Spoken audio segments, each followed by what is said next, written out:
How to enable lockdown mode on iPhone. Why do you need to do that? This video, I will show you on how to access lockdown mode on iPhone and what it does on your device.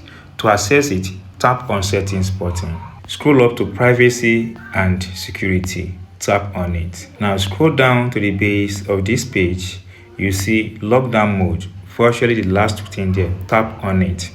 Once tap on lockdown mode, turn on this extreme protection if you believe you have been targeted in any cyber attack. Apps, websites, and feature functionalities will be limited and some experience may be completely unavailable. So what does this particular settings does on your iPhone? When iPhone is in lockdown mode, apps, websites, and feature will be restricted to some extent. 1. Your message. Most message attachments are blocked and some features are unavailable. Your FaceTime. Incoming FaceTime call from people you have not previously called or are blocked. Features such as share play and live photos are unavailable.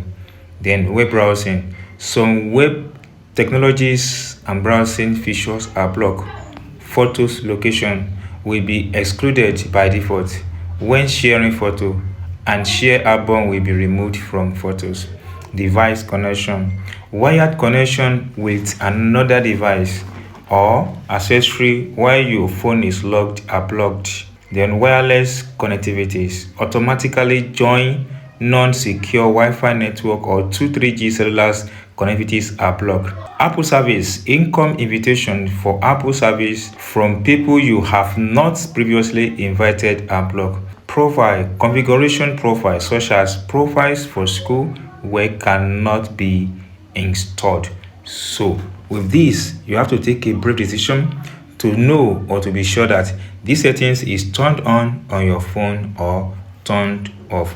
That's a very important settings that you need to know about iPhone. So if you get this tip and have not subscribed, please subscribe for more updates like this.